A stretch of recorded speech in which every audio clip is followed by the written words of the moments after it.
Chers participants du Festival mondial de l'action SDG, chers panélistes, bienvenue à cet échange sur le nouveau contrat éco-social pour les personnes et la planète organisé par UNRIS et la Green Economic Coalition. Les appels à un nouveau contrat social pour surmonter les crises récentes sont nombreux et très divers.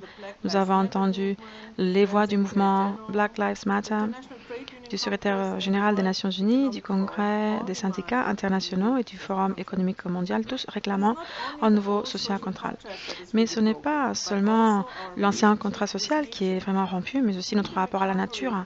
Nous devons nous rétablir pour les populations et pour la planète de la pandémie et des autres crises systémiques. Alors pourquoi un nouveau contrat éco-social est-il également vital pour réaliser les ODD? Eh bien, parce que beaucoup ont été laissés de côté dans nos économies et nos sociétés, et il est temps d'assurer une large participation en dialogue et le renforcement des consensus entre les secteurs de la société. Un nouveau contrat éco-social nous aidera à repenser un certain nombre de relations qui sont devenues si déséquilibrées. C'est donc entre les États et les citoyens, entre les hommes et la nature, entre le capital et le travail, entre le nord et le sud globaux, et entre des relations de genre très inégales. Un nouveau contrat éco-social nous aidera à définir les droits, les obligations et à fournir la participation, la confiance et également nous aidera à accepter un changement transformateur qui est vraiment nécessaire de toute urgence pour la mise en œuvre des ODD. Un nouveau contrat éco-social signifie avoir des institutions démocratiques et inclusives qui développent la justice environnementale. Et donc, nous avons besoin de l'action des citoyens, des travailleurs, des employés, des mouvements qui appellent à des politiques de transformation et à l'action. À travers ce panel, nous souhaitons rassembler différents points de vue sur un nouveau contrat éco-social. Najma. Merci beaucoup, Isabelle.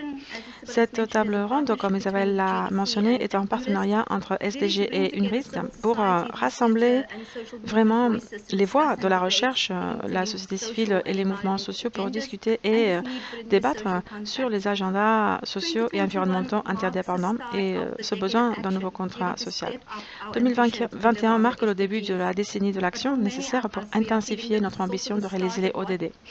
Mais pour beaucoup d'entre nous, c'est aussi le début de ce que je pense sera, pour beaucoup d'entre nous, la décennie la plus importante de notre vie pour la santé, pour le bien-être humain, pour la restauration de la liberté et de la dignité des personnes. Notre agenda commun sur la nature et le climat et le redémarrage et la reconstruction de nos économies. Nous avons vraiment l'opportunité de changer de direction pour faire de ce moment un moment où nous pouvons inverser et tracer une nouvelle voie, où nous pouvons travailler ensemble pour un monde plus juste et durable, une façon de restaurer la confiance entre les peuples et les gouvernements. Notre objectif aujourd'hui, c'est vraiment de reconnaître que les agendas de l'inégalité, du changement climatique et de la biodiversité sont interdépendants et que ils sont vraiment les symptômes de ce besoin d'une réforme économique et sociale radicale. J'ai vraiment hâte de connaître les expériences des personnes que nous avons avec nous aujourd'hui. Ce sont des voix incroyables qui vont parler des programmes sociaux et verts pour plaider en faveur d'un engagement et des alliances plus fortes entre les mouvements verts et sociaux. C'est avec grand plaisir que je vous présente les panélistes qui nous rejoignent aujourd'hui. Tout d'abord, d'Afrique du Sud, Kumi Naidoo, président fondateur d'American Housing et activiste pour l'environnement climatique et la justice sociale. Bienvenue à vous, Kumi. Originaire du Togo, coordinatrice du programme Climat et Transition Juste de la Confédération syndicale internationale, Rhoda Boateng. C'est un plaisir également de vous avoir parmi nous, Rhoda. Nous rejoint ensuite depuis la Thaïlande Myoda Nawanat, militante des droits de l'homme et de l'environnement et représentante de la jeunesse des peuples autochtones. Bienvenue à vous, Myoda. Et depuis Genève, en Suisse, Paul Lade, qui est le directeur d'UNRIS. Bienvenue, Paul. C'est un vrai plaisir pour moi d'avoir cette conversation avec vous tous. J'ai eu des conversations individuelles, mais le fait de réunir toutes ces voix est un vrai privilège pour nous. Donc merci à vous tous d'être ici aujourd'hui avec nous. Kumi, j'aimerais entamer la conversation avec vous et vos réflexions.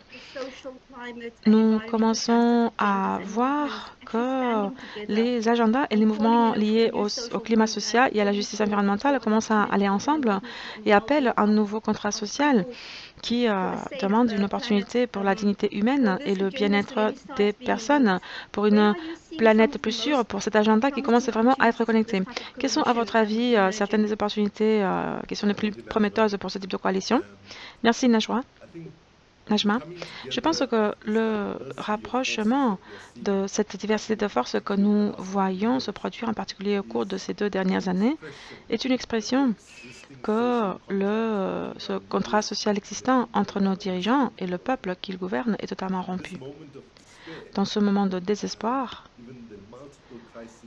compte tenu des crises multiples et la convergence des crises que nous avons vues, c'est aussi un moment d'optimisme parce que nous voyons que les réflexions, les actions dans différents secteurs s'unissent. Et cela, nous ne l'avions pas vu dans le passé. Cependant, juste pour être clair, juste pour faire attention à ne pas nous engager dans un triomphalisme prématuré, il est important de reconnaître, même si nous voyons plus que jamais avant des niveaux de coordination, d'unité, dans l'action, dans les objectifs et les approches, nous devons voir que ceci est beaucoup moins que ce dont nous avons besoin pour effectuer les transitions dont nous avons vraiment besoin. Et je pense que l'appel que le mouvement féministe a lancé depuis longtemps à travers Kimberly Crenshaw et le travail sur l'intersectionnalité n'a jamais vraiment été repris par la société civile autant qu'il aurait dû l'être. Et je vois maintenant que cela se produit à une échelle que nous n'avions jamais vue auparavant et j'espère que cela se produira encore plus car c'est un facteur de réussite essentiel pour que nous puissions passer et avoir un monde avec plus de justice et d'équité si nous voulons sérieusement construire un contrat social plus inclusif. Et je vais vous donner un exemple rapidement. Vous savez, le mouvement pour la justice raciale et le mouvement pour le climat ont toujours été considérés comme étant très éloignés. En fait, lorsque j'ai été nommée à la tête de Greenpeace et que Van Jones a été nommé responsable de Green Job à la Maison Blanche, un article a été publié sur nous deux, sur le fait d'avoir ces rôles, et le titre était « Pourquoi est-il si difficile d'être noir et vert à la fois ?» Alors, les tensions ont toujours été là, comme vous le savez, mais au milieu de la pandémie, j'ai eu l'occasion de modérer une conversation entre l'un des fondateurs d'Extinction Rebellion et l'un des dirigeants de Black Lives Matter. Et cette conversation a révélé qu'en fait, ils se rapprochaient de plus en plus et qu'ils trouvaient un terrain d'entente et que même s'ils ne se parlaient pas nécessairement autant qu'ils le devraient, ils ont constaté qu'en réalité, ils avaient en fait quelques différences en termes de stratégie, bien sûr, mais ils ont constaté qu'ils avaient tellement plus en commun que de différences. Et c'est ça pour nous le défi en ce moment. Comment la société civile peut-elle se concentrer davantage sur le plus grand nombre de choses qui nous unissent et être respectueusement en désaccord sur le petit nombre de choses sur lesquelles nous pouvons avoir des différences tactiques et stratégiques. Et nous pouvons dire quelque chose. J'imagine que Rhoda, ma sœur de Africans Rising, nous en parlera plus tard. Les militants d'Extinction Rebellion au Royaume-Uni sont associés à Africans Rising pour la justice, la paix et la dignité dans le mouvement socialiste africain en Afrique. Et on fait un bon travail au Parlement, ce que Africans Rising n'avait pas la capacité de faire, mais essentiellement, ils faisaient l'appel à la reconnaissance de l'injustice du colonialisme et de l'esclavage, et ils ont fait un appel pour la réparation. Donc, je pense maintenant que ce que nous voyons, c'est que les gens franchissent des frontières, et je pense que c'est des pas dans la bonne direction. Tout simplement, je pense que nous ne devons pas surestimer les progrès que nous avons réalisés, mais cela nous donne l'assurance qu'au moment où nous nous trouvons maintenant, nous pouvons pousser pour un récit très différent, pour un récit qui ne consiste pas à vouloir réparer ce système cassé et injuste, où le contrat social entre les dirigeants et les gens a été complètement rompu, mais un récit pour vraiment avoir une nouvelle voie à suivre, pour que nous puissions faire pression pour atteindre des changements structurels et systémiques qui nous apportent en fait des solutions durables pour les nombreuses injustices auxquelles les gens sont confrontés dans le monde. Mais heureusement, la plupart des gens reconnaissent aujourd'hui que ces injustices se chevauchent de plus en plus et qu'il faut donc des solutions plus unies, moins cloisonnées, plus intégrées. Et donc, même si ce moment de l'histoire est très difficile, pour toutes ces raisons, je suis prudemment optimiste. Merci beaucoup pour ces propos initiaux, Kumi, pour avoir partagé avec nous ces exemples qui montrent que la solidarité est possible. Je me tourne maintenant vers Mueda. En tant que leader de la jeunesse dans un groupe de peuples autochtones, quels sont les principaux défis que vous avez identifiés en tant que leader et que vous avez essayé de relever dans le cadre de votre mission de défense des droits sociaux et environnementaux? Merci. Tout d'abord, j'aimerais partager 4 défis pour le peuple autochtone en tant que leader. Ce que je vois d'abord par rapport aux lois et à la politique, les peuples autochtones ne sont pas reconnus. Nous ne sommes pas reconnus comme minorité. Les personnes ne sont pas considérées comme appartenant à l'État ou au pays. Et des fois, nous sommes considérés comme des humains illégaux. Alors, il y a beaucoup de problèmes de discrimination chez les peuples autochtones.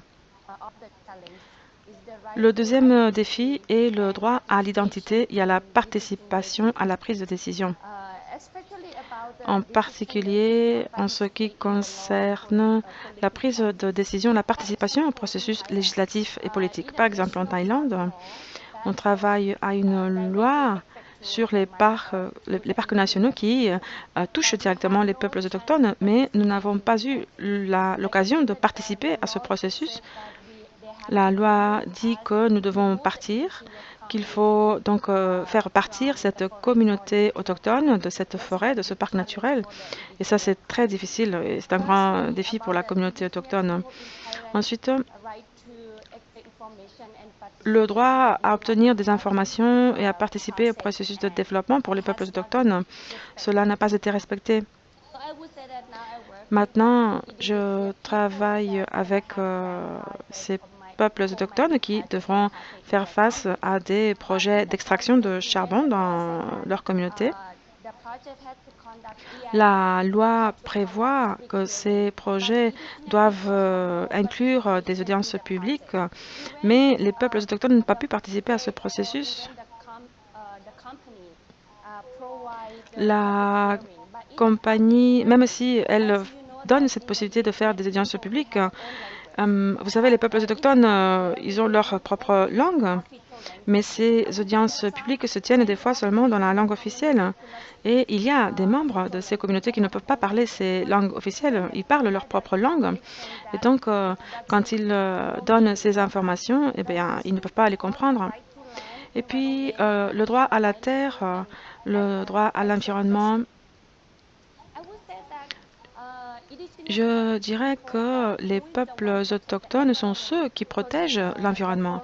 C'est ceux qui protègent les forêts. Mais un jour, l'État a dit que nous n'avons pas le droit à la terre. Donc, ils essaient de supprimer ce droit. Et que s'est-il passé lorsque l'un de nos leaders s'est levé pour revendiquer ces droits? Eh bien, l'un de nos défenseurs des droits humains indigènes, il y a 4 ans, il a été assassiné et jusqu'à maintenant, nous n'avons pas encore pu trouver les meurtriers. Voilà donc, ce sont les 4 grands défis pour les peuples autochtones. Merci Mieda pour partager cela avec nous. Vous venez de brosser un tableau très frappant et on sait que les peuples autochtones ont joué un rôle si important dans la conservation du monde naturel. Ils ont les connaissances, ils ont la compréhension du monde naturel et une compréhension dont nous avons besoin dans notre civilisation.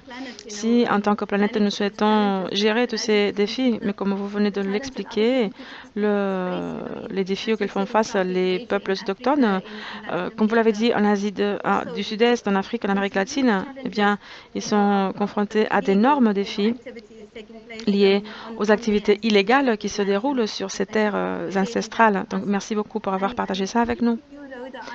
Et maintenant, je me retourne vers vous, Rhoda. Je suis presque tentée de changer un peu ma question vers le dialogue social parce que ce qui m'a vraiment frappé de l'intervention de Mioda, c'était justement cette exclusion. Vous savez, ce manque de voix et ce besoin pour le dialogue social. Mais si nous regardons le marché professionnel, le leadership, ce mouvement syndical dans ce nouveau contrat social, je pense que c'est quelque chose qui mérite vraiment d'être applaudi. Le mouvement syndical a été à l'avant-garde des appels pour un nouveau contrat social, pour mettre les personnes et l'environnement au centre de la reprise et de la résilience. Qu'est-ce que cela signifie pour les 2 milliards de travailleurs du monde qui luttent dans des emplois informels? Comme nous l'avons tous dit, vous savez, il a été si bon pour nous de reconnecter, de réfléchir à notre travail, aux défis que nous rencontrons en Afrique, aux défis contextuels que nous devons réellement créer des emplois vers des sains. Alors, quelles sont vos réflexions?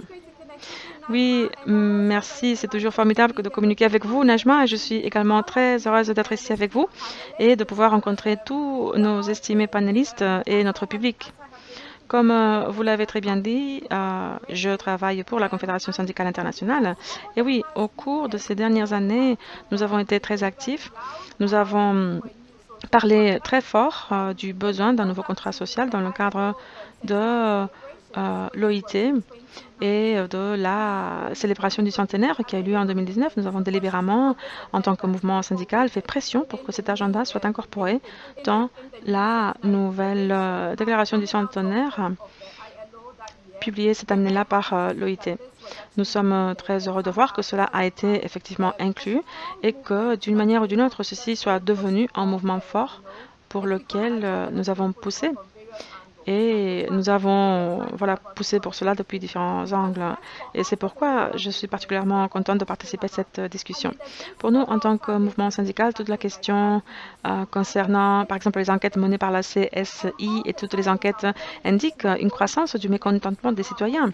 Il y a eu une forte augmentation des protestations, des manifestations. Et même au milieu de la pandémie, l'année dernière, nous avons vu beaucoup de manifestations dans différentes parties du monde, en Afrique, aux États-Unis, dans différentes parties du monde. Et cela a également exprimé le mécontentement croissant, la méfiance vis-à-vis des institutions et la méfiance à l'égard de la gouvernance, la méfiance aussi envers les structures macroéconomiques. Et d'une manière ou d'une autre, cela pousse ou conduit à la nécessité pour nous de revoir la façon dont nous faisons les choses actuellement en tant que mouvement syndical. Donc ces questions sont très importantes, la manière dont nous restructurons ce nouveau contrat social pour embaucher aussi et inclure des travailleurs qui autrement ne seraient pas formalisés, donc des travailleurs du secteur informel. Vous l'avez très bien dit, il y a environ 2 milliards de travailleurs à travers le monde qui appartiennent à ce secteur. En Afrique, nous avons des pays qui ont des niveaux énormes de travailleurs dans le secteur informel, jusqu'à 90% dans certains cas. Et ces travailleurs ou ce secteur sont caractérisés par des conditions précaires. Nous savons donc que les travailleurs de ce secteur n'ont pas le droit à la liberté d'association, ils n'ont pas le droit à la négociation collective et il y a très peu ou pas du tout de mécanismes ou de dispositions de protection sociale et c'est encore pire pour les travailleurs du secteur informel. Et avec la pandémie de la COVID-19, nous avons vu que la plupart de ces travailleurs, des employés de ces secteurs, sont en fait confrontés à un impact encore pire du Covid. Cela renforce en fait le besoin d'un nouveau contrat social. Et le mouvement syndical, ce que nous disons, c'est que le moment est venu pour commencer à nous assurer que les pays prennent vraiment en charge les questions relatives aux dispositions de la protection sociale. C'est pourquoi nous appelons à la nécessité d'un socle universel de protection sociale, par exemple. Comment pouvons-nous nous assurer qu'il existe un plan de protection sociale qui soit en mesure de soutenir les populations marginalisées, les moins privilégiées, les vulnérables de la société, afin que nous puissions aborder les problèmes, comme par exemple les problèmes de santé ou l'absence de soins de santé de bonne qualité, comme nous l'avons vu pendant cette pandémie. Et donc, un nouveau contrat social, pour nous, examine aussi les questions relatives aux revenus de base universels. Comment allons-nous nous assurer que les personnes qui ne sont pas employées puissent avoir accès à une aide sociale dans des pays où il n'y a pas d'opportunité pour ces personnes-là, où il n'y a pas d'emploi adéquat pour ces personnes, pour que les gens puissent gagner en salaire. Essentiellement, nous examinons la question de l'inclusivité et je suis très heureuse que Mieda soit avec nous parce qu'ils défendent aussi les voix des peuples autochtones. Comment pouvons-nous alors nous assurer que dans la reconstruction et dans ce nouveau contrat social, toutes nos voix sont incluses? Comment intégrer les voix marginalisées? Comment pouvons-nous nous assurer que ce ne sera encore un programme du haut vers le bas? Vous savez, un agenda descendant. Nous devons avoir toutes les voix avec nous, même lors de discussions comme celle de maintenant. Je pense qu'il est très important que nous puissions dire que nous regardons les questions de l'inclusivité comme étant très importantes pour le dialogue social. La plupart de nos pays actuellement, surtout si vous regardez l'Afrique, eh bien, nous voyons que la plupart des pays n'ont pas ces droits au dialogue social. Et si nous parlons de rassembler les structures du tripartisme et de rassembler ainsi les travailleurs, les employés, les gouvernements pour pouvoir développer des politiques et de les mettre en place. Nous avons quelques bons exemples de certains pays où le dialogue social fonctionne. Nous savons que c'est le cas dans plusieurs pays, mais dans beaucoup d'autres, ils sont encore à construire. Nous devons les construire encore. Et voilà, ce sont certaines des choses que nous préconisons. Mais le plus important, en particulier pour notre dialogue et notre nouveau contrat social, c'est la création d'emplois. Comment pouvons-nous, par rapport à la création d'emplois, nous assurer que les emplois qui seront créés seront respectueux du climat et décents? Donc, pour nous, au sein du mouvement syndical, c'est ce à quoi un nouveau dialogue social devra ressembler. Il devra prendre essentiellement à bord les préoccupations de nous tous, y compris les travailleurs informels, comme nous le voyons dans nos pays. Merci beaucoup pour vos réflexions. Rhoda, vous savez, après vous avoir écouté, vous et Kumi et Mueda, je me tourne maintenant vers vous, Paul. Nous voyons évidemment le mouvement ouvrier, comme Rhoda l'a dit. Nous avons vu tout au long de la pandémie des citoyens dans la rue, des agriculteurs qui bloquaient l'entrée de grandes villes. Vous savez, si vous considérez ce qui se passe en Inde, les gens dans les rues, au Myanmar également, et dans certains autres endroits de la société civile qui ont une place à la table et qui font partie de ce mouvement afin de redresser nos économies et nos sociétés. Et beaucoup de ces mouvements ne s'attaquent pas seulement à la dégradation du climat et de l'environnement, mais aussi, comme nous l'avons entendu, s'attaquent aux problèmes liés aux injustices raciales, de classe, intergénérationnelles et de genre. Quel rôle, à votre avis, les instituts de recherche peuvent-ils vraiment jouer pour fournir les connaissances de base factuelles, pour soutenir l'action de la société civile et pour fournir du soutien à ce nouveau contrat social? Merci beaucoup. Bonjour à tous et à toutes. Je pense que ma réponse courte, c'est que la recherche peut être très importante, qu'elle peut jouer un rôle important, mais ce n'est généralement pas suffisant. Quelques mots tout d'abord sur la recherche. La recherche et les connaissances fondées sur des données factuelles peuvent jouer un rôle vraiment important pour convaincre les décideurs politiques, où ils que se trouvent, de s'orienter vers de meilleures politiques pratiques et investissements. Dans la manière dont la recherche est menée, la manière dont elle est promue et comment elle est reçue et perçue, c'est vraiment important. UNRISD, l'organisation que je dirige, a depuis longtemps adopté une approche basée sur la coproduction des questions de recherche, de méthodologie et de résultats de recherche au sein d'un réseau de recherche vraiment mondial qui inclut la société civile. Donc je vois que la relation entre les instituts de recherche comme UNRISD et les groupes et mouvements de la société civile du monde entier est très symbiotique. Nous apprenons à partir des recherches effectuées par les organisations de base et les ONG du Sud et des mouvements globaux du Sud, alors que nous espérons également pouvoir apporter un soutien à cela d'une manière authentique et que nous servirons nous sommes un peu la passerelle avec le reste de l'ONU pour les dialogues, pour qu'il y ait plus de dialogue. Mais nous travaillons également avec d'autres à Genève et dans notre propre bureau sur l'utilisation de la recherche, en nous focalisant sur la manière dont la recherche est communiquée et traduite en capacité, le renforcement de la formation, par quels canaux cette formation est-elle fournie, et finalement pour voir si elle a une influence sur les pratiques politiques et sur les résultats. Mais pour en revenir au point de départ, la recherche est importante, mais elle ne suffit généralement pas. Que ce soit, même s'il est communiqué de manière optimale, cela ne peut pas vous mener plus loin que ça. Il est assez rare que les sciences sociales aient une influence immédiate sur les politiques sociales, en particulier lorsque nous voulons qu'elles soient transformatrices et non incrémentales. Peut-être la plupart des sciences naturelles, mais nous avons vu à quel point même des preuves vraiment très solides sur le climat et la destruction de l'environnement nous ont amené dans le débat à l'échelle mondiale. Il y a donc des limites partout. En fin de compte, c'est surtout une question de politique. Je pense que la politique est le filtre qui permet à la recherche de se faire entendre ou pas. Et la politique est souvent le principal obstacle.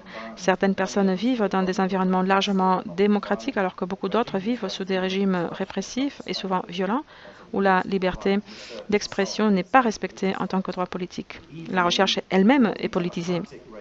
Même dans les régimes largement démocratiques où la science est largement soutenue, il y a des batailles colossales entre les faits et la désinformation.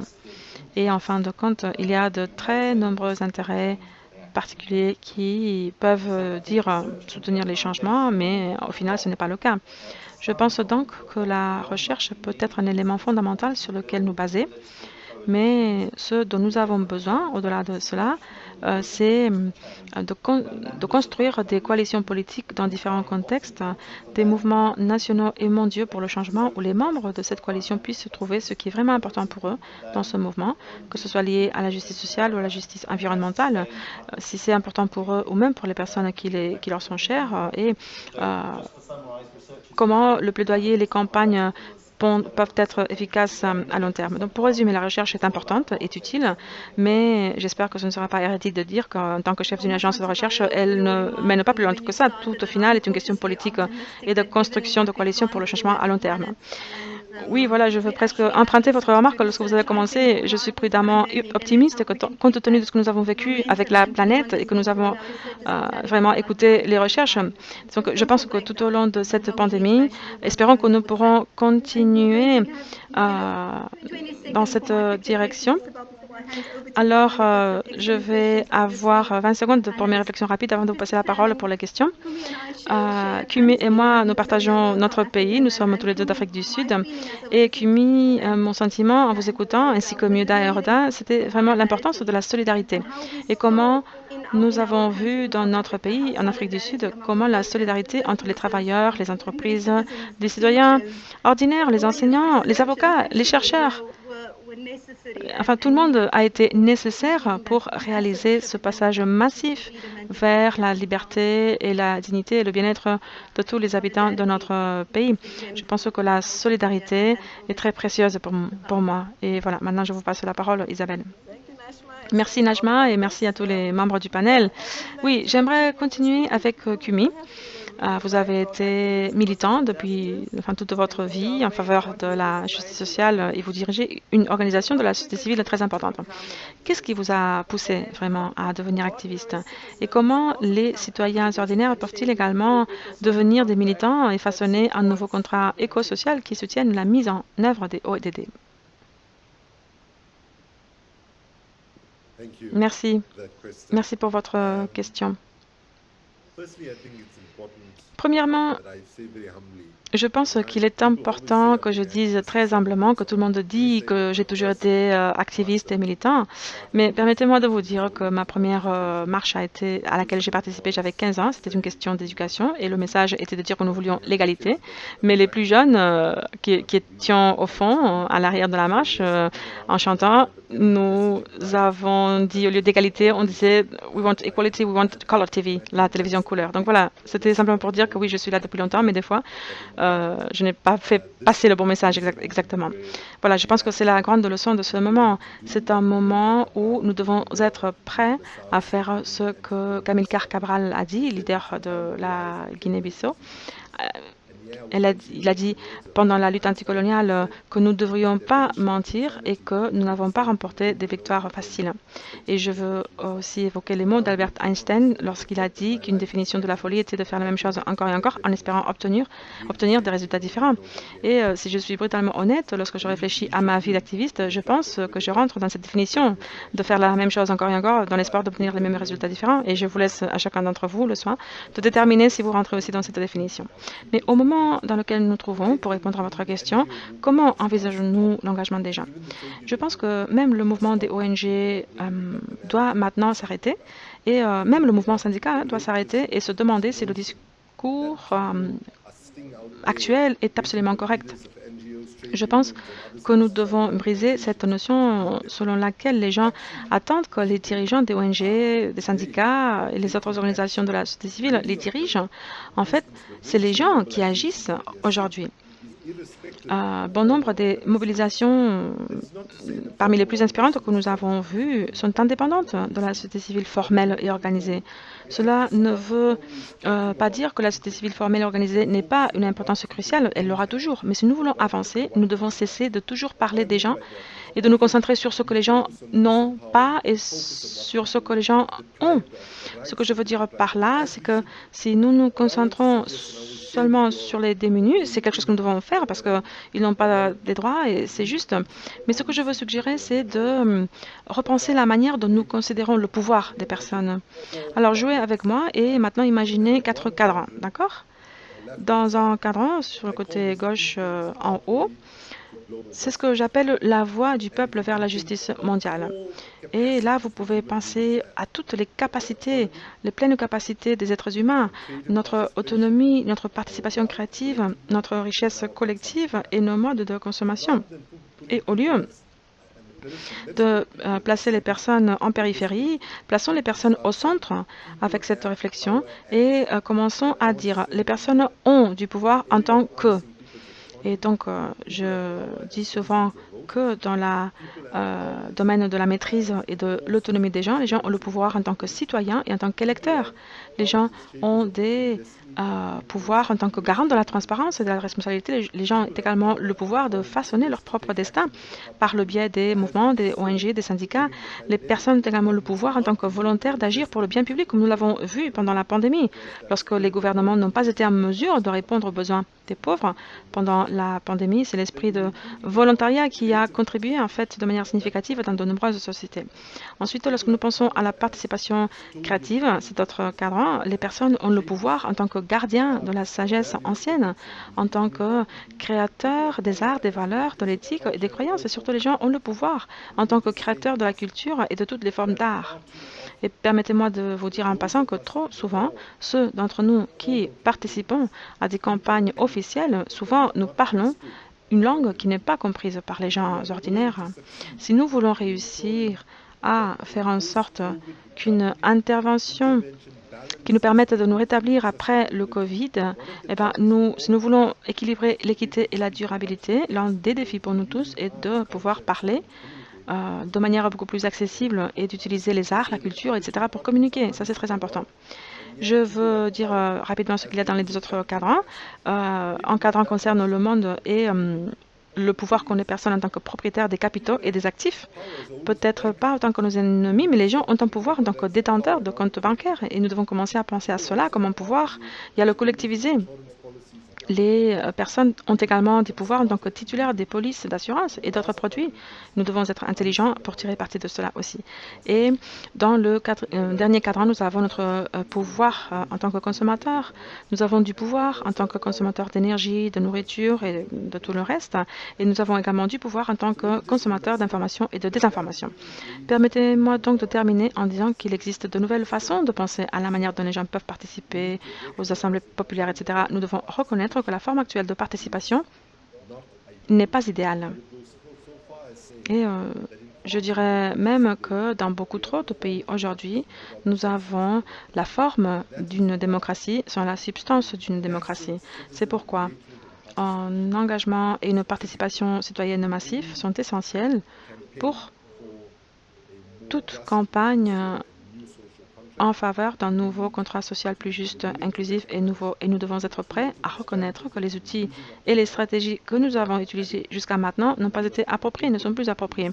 Nous devons être ouverts à écouter les jeunes, les peuples autochtones, les musiciens, les joueurs de football et d'autres influenceurs qui semblent avoir la capacité d'atteindre les personnes. Et nous devons avoir l'humilité de pouvoir dialoguer, parler avec ces nouveaux types de suspects et pas seulement avec les suspects habituels qui ont peuplé ce genre de conversation dans le passé. Merci. Merci, Kumi.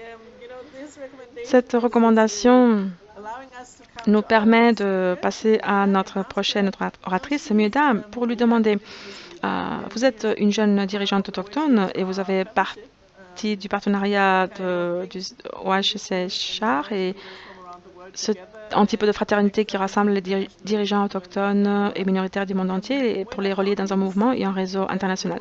Alors, Myuda, d'après vous, comment voyez-vous le rôle des réseaux régionaux internationaux comme le réseau des jeunes des peuples autochtones dans la promotion et l'élaboration d'un nouveau contrat écosocial? Eh bien, comme je l'ai dit avant, maintenant l'État ne reconnaît pas les peuples autochtones.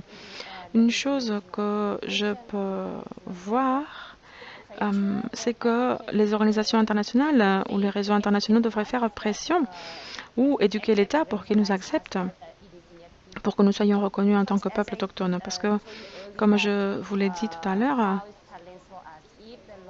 si la loi, si le gouvernement, si l'État ne nous reconnaît pas, c'est très difficile. Je pense qu'actuellement, le droit international nous est utile, du moins d'après mon expérience, lorsque je dis que je suis une représentante de ces réseaux. Le gouvernement thaïlandais a ratifié, a signé la Convention sur les droits. Eh bien, ceci est très utile. Un article sur le CRT a mentionné le droit à la citoyenneté ou le droit à la nationalité. Donc, c'est important pour nous que le gouvernement reconnaisse tout cela. Donc, il y a eu des changements dans la loi, il y a eu des changements politiques. Maintenant, la situation est meilleure parce que ceci est plus ouvert pour nous et c'est un exemple. Je pense donc que le droit international est effectivement important. En tant que membre du peuple autochtone et des peuples minoritaires, je pense qu'il y a un espace pour les solutions. Nous devons entendre les droits des personnes autochtones, des peuples autochtones. Ils font déjà partie du programme des minorités à Genève. Et là, je me sens à l'aise et en confiance pour communiquer. Nous sommes tous des rapporteurs spéciaux et nous pouvons utiliser le mécanisme international. Cette semaine, je suis très triste, mon cœur pleure parce que l'État essaie de négocier pour que les peuples autochtones abandonnent ce parc national. Donc je pense que la communauté internationale devrait nous soutenir. Je pense qu'on devrait faire des campagnes de plaidoyer pour nous aider, pour défendre que les peuples autochtones, nous sommes des êtres humains. Et je pense que si les gouvernements nous reconnaissent comme des êtres humains, eh bien, nous aurons la solution pour respecter les droits humains également des peuples autochtones. Merci beaucoup, Myuda. Maintenant, je voudrais revenir à Rhoda. Vous savez que la crise du Covid a vraiment mis en évidence les inégalités qui existent entre le travail et le travail. Quel genre de transformation espérez-vous à partir d'un nouveau contrat écosocial? Merci, Isabelle. J'aimerais peut-être dire que les relations entre le capital et le travail ont toujours été difficiles. Il y a toujours eu des avantages ou des inconvénients et les profits ont toujours été du côté de certains capitaux. C'est seulement la manière dont la structure économique actuelle, c'est donc ce paradigme néolibéral, c'est que cette structure est caractérisée par des relations déséquilibrées entre le capital et le travail. Mais ce que nous avons vu au fil des années, et maintenant le Covid a montré ça plus clairement encore, c'est qu'il y a d'énormes inégalités entre le capital et le travail, la main-d'œuvre, en quelque sorte. Nous savons également qu'il y a eu beaucoup d'accords commerciaux qui ont été défavorables. Mais ce que le Covid a exposé cette année dernière, c'est la destruction des chaînes d'approvisionnement mondiales. Et je dirais, en tant qu'Africaine et au point de vue de l'Afrique, je pense que d'une manière ou d'une autre, en fait, c'est donc un appel, c'est une opportunité pour l'Afrique et pour l'emploi. Je vais vous donner quelques exemples parce que avec beaucoup de perturbations des chaînes d'approvisionnement mondiales, nous avons vu que beaucoup de pays maintenant, et je parle maintenant des pays africains, doivent maintenant se tourner vers l'intérieur de leur pays pour produire, ce qui n'était pas le cas auparavant. Beaucoup de pays africains dépendaient des importations, mais avec toutes les perturbations dans les chaînes d'approvisionnement mondiales, eh ben, ils ont dû maintenant regarder à l'intérieur pour voir comment produire ce dont ils avaient besoin. D'une manière ou d'une autre, cela a produit des opportunités pour la création d'emplois. Et nous avons vu également beaucoup d'innovations. Pendant cette période du Covid, beaucoup de jeunes en Afrique ont proposé des moyens innovants de produire des PPT ou d'autres formes que nous n'avions pas avant. Et ceci a été positif. Donc, les relations ont été déséquilibrées depuis très longtemps. Et je pense que maintenant, nous avons en quelque sorte l'occasion de revisiter ce type de relation et nous espérons qu'avec un nouveau contrat social, nous pourrons permettre que la main-d'œuvre, que les employés puissent concevoir ou puissent proposer des possibilités plus avantageuses. C'est pourquoi nous continuons à travailler à cela, à pousser sur la question de trouver un nouveau contrat social pour combler les inégalités. Donc, nous devons voir comment nous pouvons reconstruire nos sociétés de manière à ce que la productivité compense, disons, le travail et que le travail obtienne une partie équitable de ce qui est investi. Au final, je pense que ce que nous avons dit au début, c'est important. Il y a un certain optimisme, mais il est également important que nous ne devions pas trop excités non plus. Mais je pense qu'il est important que nous capitalisions et que nous construisions des choses sur cet élan que nous avons maintenant pour restructurer les choses en faveur des populations les moins favorisées et que nous puissions rééquilibrer les relations entre le capital et le travail. Ce serait une bonne chose. Et ce serait très bon pour un éventuel futur nouveau contrat social. Merci, Rhoda. Ce sont de très bonnes idées, je pense. Et j'aimerais également demander à Paul, d'après vous, quels sont les nouveaux éléments pour un nouveau contrat social et comment un tel contrat pourrait-il nous aider dans la mise en œuvre des ODD? Merci. Comme vous l'avez dit au début, lorsque vous avez présenté la science, il y a beaucoup de personnes et de groupes qui ont appelé à ce nouveau contrat social, les ODD des Nations Unies, le Forum économique mondial, mais cela peut signifier des choses différentes. Mais voilà, soyons honnêtes, ce qui est vraiment important, c'est de voir non pas comment on les appelle, mais vraiment ce qu'il y a dedans. En tant qu'INRITS, comme vous le savez, nous utilisons ce terme de contrat social écologique et de contrat éco-social. Et dans les instituts de recherche, nous aimons cerner un petit peu plus les choses car nous trouvons que des fois, les phrases au fil du temps sont cooptées par d'autres et elles changent de sens. Nous l'avons vu un peu avec le terme changement transformatif aussi. Donc voilà, ce qui est important, c'est le contenu. Permettez-moi de partager avec vous comment, chez UNRIS, nous envisageons actuellement ce contrat éco-social.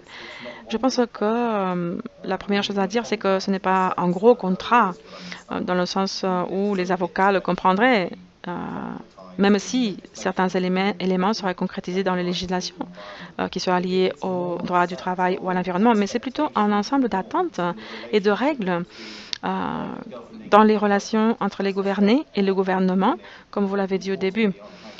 Il est très important de voir comment l'activité économique est réglementée. Cela veut dire donc la relation entre les employeurs et les employés, le capital et le travail, entre l'activité économique, l'environnement, la biodiversité, les écosystèmes, et comment tout l'ensemble des droits économiques, sociaux, politiques, civils et culturels peuvent être vraiment réalisés. De notre part, chez UNRISD, nous suggérons de trouver des manières dont ce nouveau contrat éco-social serait différent des anciens contrats sociaux rompus d'après la Seconde Guerre mondiale en Europe et en Amérique du Nord.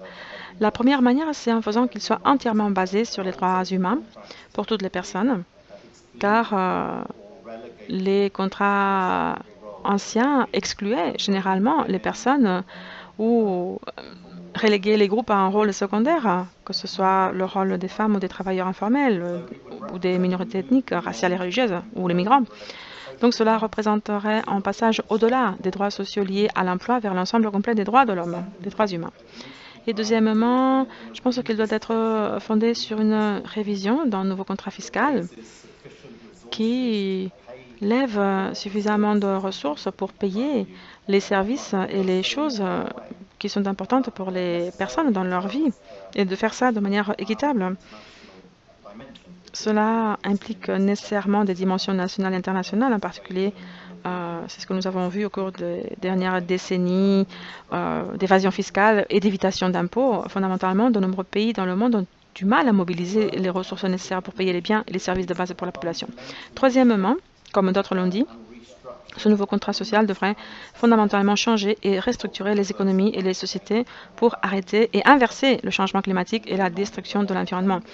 Nous ne pouvons plus prétendre que notre activité économique, que notre consommation ou notre production sont complètement dissociées de la planète sur laquelle nous vivons.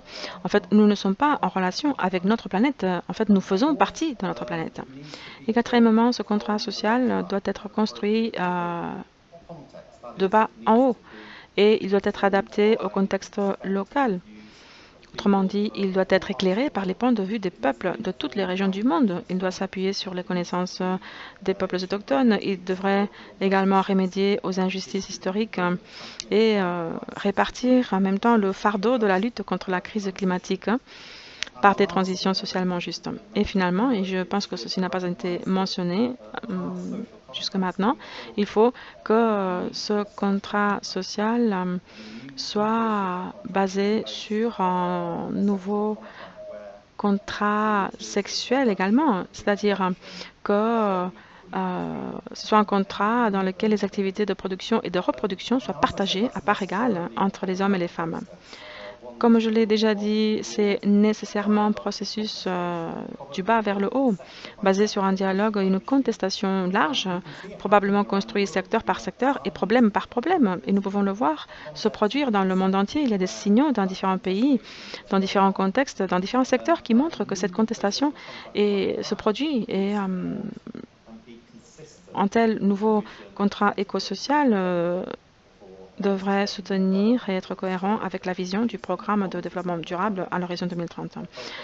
Cela nous permettrait de réduire les inégalités dans toutes les dimensions et ceci nous aiderait également à nous remettre du Covid-19 de manière équitable et transformatrice, également améliorer notre résilience par rapport aux chocs et aux crises qui sont encore à venir. Merci Paul, vous avez décrit quelques éléments très intéressants. Et je pense qu'il y a aussi un sixième élément. Je crois que lorsque nous pensons à la création de ces alliances progressives entre la science, les décideurs et les militants, nous devons vraiment essayer de surmonter cet esprit de nous contre eux de l'ancien contrat pour un esprit dans lequel nous savons que nous sommes tous unis contre le Covid, contre le changement climatique, pour souligner justement la solidarité qui est tellement nécessaire.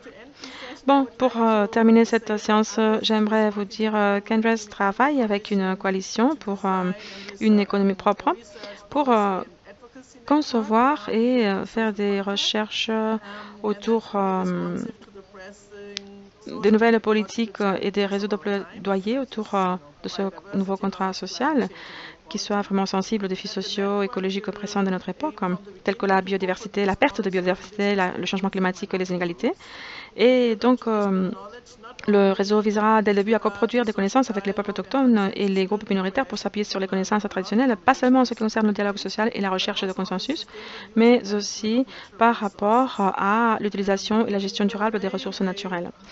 Et vous êtes absolument invités à rejoindre ce réseau en contactant le bureau du NRIT ou la Green Economic Coalition. Et donc voilà, merci beaucoup pour votre intérêt et merci à tous nos orateurs pour vos contributions.